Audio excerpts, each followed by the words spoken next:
짠, 안녕하세요. 네, 안녕하세요. 네. 설득이 구독자분들도 그렇고 네. 시청자분들도 그렇고 조성훈 과장님의 안부를 굉장히 네. 궁금하시는 분이 많았어요. 어떻게 지내셨어요? 그냥 뭐 가만히 있는데요. 요즘에 방송을 안 하니까 네. 너무 이제 뭐라 그럴까 널널해졌다 그래야 되나. 아. 아침에 잠도 많이 자고 요즘 상당히 좀 많이 게을러진 것 같아요. 아니 예. 어느 지점에 계신지 예, 저 자기소개는 하고 DB 싶겠죠? 금융투자 잠실 지점이 있습니다. 예, 조성우 과장이고요. 네.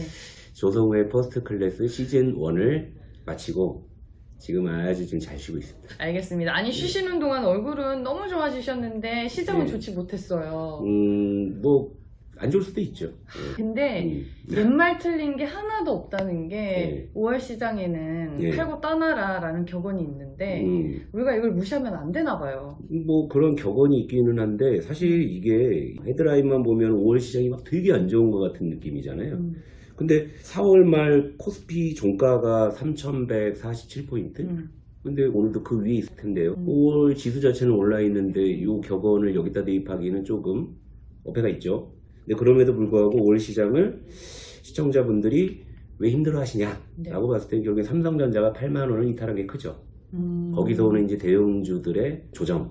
안 그래도 이제 그 삼성전자나 LG화학이 이제 뭐 100만 원 이상, 뭐 9만 원 이상 슈팅 나왔을 때 들어가신 분들이 많이 계신데, 근데 이제 5월 들어서 특히나 이들 종목들의 하락이 좀 두드러졌죠. 그러다 보니까 어떤 임팩트를 봤을 때는 5월 시장이 무지하게 안 좋은 것 같은데, 근데 지수는 실제 4월 말보다 현재로서는 올라 있는 상황이고, 그러니까 체감 지수가 안 좋다 이렇게 좀 봐야 되는 것 같아요. 분명한 거는 이제 지수 레벨 자체가 나쁜 게 아니다. 네. 그런데 확실한 것은 이제 예전보다는 개인 투자자분들이 수익 내기는 더더욱 어려워지고 있다. 뭐 이런 정도로 보면 되지. 5월 시장 물론 떠나 있었으면 조금 속은 편했을 거예요. 그쵸. 예. 아니 근데 이게 좀 뭐 반도체나 자동차 갖고 있으신 분들께서는 예. 그냥 뭐 이러지도 못하고 저러지도 못하고 버텨야 되는 시장인 거고, 예. 아니면은 철강주 없으셨던 분들, 뭐 예. 조선주 없으셨던 분들, 예. 해운주 없으셨던 분들은 이게 너무 예. 소외되는 장이었으니까. 그럴 수밖에 없는 게 결국에 이제 삼성전자, LG화학에 대한 어떤 그 맹목적인 믿음, 그게 우리 시장에 계속 도사리고 있었단 말이에요. 그러니까 동학개미운동 한창일 때 뭐 삼성전자든 LG화학이든 조정시에 사면 거의 됐거든요. 근데 지금 그게 이제 안 되고 있는 상황이잖아요. 그러니까 분명히 그런 종목들에 물려 계신 시청자분들도 분명히 판단을 하고 계셨어요. 계획은 있으셨을 거예요. 그러니까 이번에 뭐 삼성전자나 뭐 LG화학이 뭐 올라오면 뭐 줄이든 팔든 해서 뭐 조선주를 가든가 뭐 소비주를 가든가 계획은 있으셨을 거란 말이에요. 그런데 지금 그게 안 되고 있는 상황이죠. 그러니까 이제 체감 지수가 더 나빠지는 이제 그런 상황이 이제 되는 거죠. 어찌 보면은 지수는 제자리 걸음이다라고 네, 말씀해 주셨잖아요, 과장님이. 그러면은 지금 시장 상승을 위한 조정인가요? 아니면은 좀 추세가 여기에서 아래로 바뀔 수 있는 좀 변곡점인가요? 근데 이제 요즘 네. 들어서는 이제 5월에 공매도가 이제 제기가 됐고 실제로 공매도가 나오고 있어요. 뭐 그리고 이제 공매도로 유명한 종목들은 실제로 또 어김없이 또 그분들이 찾아오고 계신데, 맞아요. 지수가 더 올라가려면은 공매도 금지가 안 된 때와 비교했을 때는 더 강한 힘이 필요한 거잖아요. 그러니까 예를 들면 내가 저기 혼자서 점프하는 거랑 우리 딸내미를 업고 점프하는 건 다른 거잖아.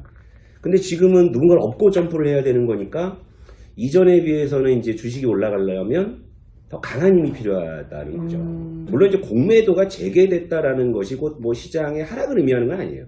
하락을 의미하는 것은 아닌데, 그런데 분명히 이제 이전보다는 주가가 올라갈 때도 그 공매도의 부담을 뚫고 올라가야 되는 거잖아요. 요즘에 좀 다행스러운 거는 요즘에 그렇게 좀 장밋빛 전망을 내세우는 사람들이 요즘 뭐 얼마 전에 비해 많이 줄어들었더라고요.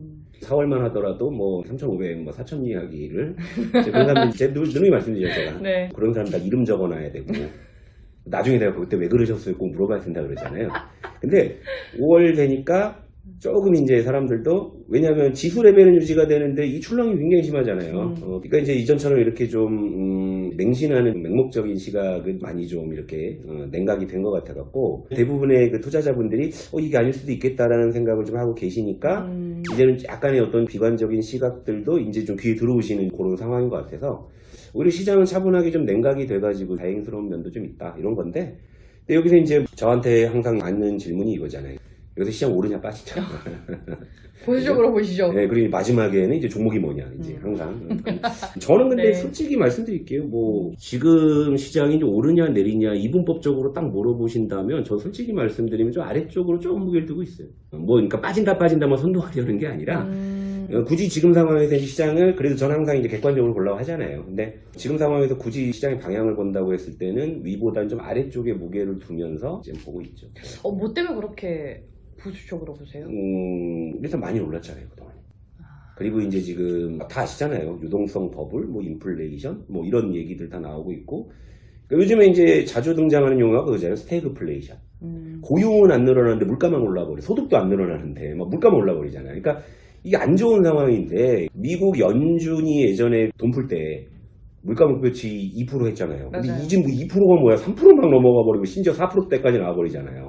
근데 이런데도 연준이 지금 인플레이션을 일시적인 현상이다라고 애들러 얘기할 수 있는 명분도 사실 없는 문제가 있는 거죠. 그렇게 물가가 오를 동안에 실제 그러면 고용지표가 그렇게 좋아졌냐. 얼마 전만 해도 오히려 고용지표가 부진하게 나와버리니까 돈 계속 더 풀겠지, 긴축은 좀 늦게 하겠지, 이제 이런 기대감에 한번 반짝 오른 적도 있는데 시간이 지나가 보니까 이건 아닌데 뭐 이게 이런 반응들이잖아요. 그래서 이런 상황을 우리가 조금은 염두에 둬야 되지 않느냐 이런 거예요. 그러면은 지금 개인 투자자분들 입장에서는 좀 가장 미련 없이 버려야 할 업종이 혹시 있어요? 그건 뭐 업종이나 종목이라기보다 굳이 뭐 여기서 얘기한다면 이제 유동성을 자양분으로 무럭무럭 자라던 성장주는 아무래도 지금 상황에서 가장 불리한, 왜냐하면 조정이 나와도 또 들어맞을 거고 지금 5월 현재도 지수 레벨 자체는 4월보다 높이 있지만 성장주들은 못 가고 있는 이런 상황이잖아요. 그러니까 이 성장주는 조금 계속적으로 좀 불리해지고, 그리고 또 이제 공매도도 역시 좀 고평가되어 있는 성장주 쪽으로 몰려들 가능성이 있으니까 아무래도 성장주가 좀 불리하다. 뭐 버려야 된다라면 극단적인 건 아니고 버려야 된다라는 기준은 저는 이렇게 봐요. 그러니까 손실이 큰 것들. 뭐 이렇게 눈 깜짝할 새 하는 사이에 막 마이너스 20-30%된 것들, 그런 거 이제 돌아가야 될 길이 멀어지니까 그건 이제 업종이나 종목에 상관없이 일단 버리는 게 맞을 것 같고. 네. 뭐 예를 들면 성장주 같은 경우에도 플러스 마이너스 뭐 이제 등락을 뭐 할 텐데 뭐 손실이 굳이 크지 않다면 억지로 버릴 필요 없죠. 뭐 시장이 어떻게 될지 모르니까. 근데 하여튼 시장 여건은 성장주 쪽에 지금 많이 불리해졌다. 그거는 뭐 분명한 사실인 것 같아요. 네. 성장주라고 하면은 우리가 막 대표적으로 얘기할 수 있는 게 뭐 지금 떠들고 있는 거죠. 빅딜 한다고 한미정상에서. 그죠. 뭐 전기차, IT, 사실 뭐 영원한 성장주긴 한데 현재로서 IT 섹터도 주가 레벨이 사실 상당히 높아졌잖아요. 물론 앞으로 이제 이 산업이 성장한다는 거에 대해서는 저도 의심하지는 않지만 성장 속도와 주가의 상승 속도는 늘 괴리되어 있는 거잖아요. 그죠? 네. 이번에 한미 정상회담에서 왜 반도체, 전기차 관련한 빅딜이 부각이 되냐면 그동안 못 올랐잖아요. IT가 4월 2달 동안 거의 맞아요. 뭐 삼성전자 8만 원 깨지고 있고, 그러니까 약간 좀 어떻게 보면 절박함이 막 묻어나는 것 같아. 그런 쪽에서만. 그치, 이제. 이번에 예, 좀 예, 예. 반등의 계기가 될 수 있을지. 그러니까 왜냐하면 우리가 몇 달 동안 귀에 못이 박히도록 들었던 게 뭐예요? 뭐 차량용 반도체가 뭐 품귀 현상 부족하다, 그 얘기 나온 게 몇 달이고, 반도체가 슈퍼 사이클이라는 얘기 나온 게 몇 달인데 왜 주가는 거꾸로 가? 삼성전자는 왜 8만 원 깨지고 그래요, 그지? 전기차도 왜 더 못 가냐고. 그러니까 슈퍼 사이클이라는 업황 자체는 그렇게 진행될 수도 있지만 주가는 뭐 미리 과도하게 갖다 놨을 수도 있는 거잖아요. 그렇죠? 그러니까 주가가 사전에 너무 이제 과도하게 반영이 됐다, 뭐 이렇게 볼 수밖에 없는 거잖아요. 그렇죠? 저희가 이 영상이 올라갈 때는 이미 한미 정상회담 결과가 나오고 나서거든요. 네, 네, 네. 만약에 나왔을 때 서로 선물을 주고 받아가지고 만약에 반도체주들이 그 호재를 반영해서 올랐다라고 하면 그게 그리 오래 가지는 않을 것이라고 봐야 되는 건가요? 그러니까 그렇죠. 단기 반등은, 그러니까 예를 들면 뭐 한미 정상회담 기대감으로 반도체 IT주가 반등 시도를 하고 있단 말이에요, 그죠? 근데 이제 이거 지금 추세적으로 갈 거냐라는 것은 좀 별개 문제라는 생각이 좀 들죠.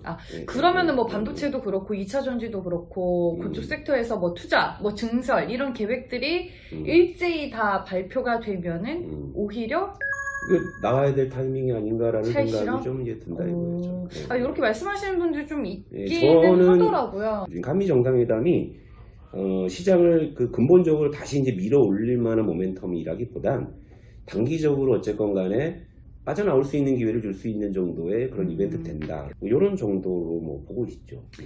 알겠습니다. 참 5월 시장 진작에 떠나 있을 걸 이렇게 생각하시는 분들이 요즘 참 많은 걸로 알고 있는데 지금 시장 상황을 우리가 요 정도로 딱 점검을 해보고 2편에서는 남은 6월 시장과 하반기 시장을 저희가 또 미리 준비를 해보겠습니다. 네, 알겠습니다. 네.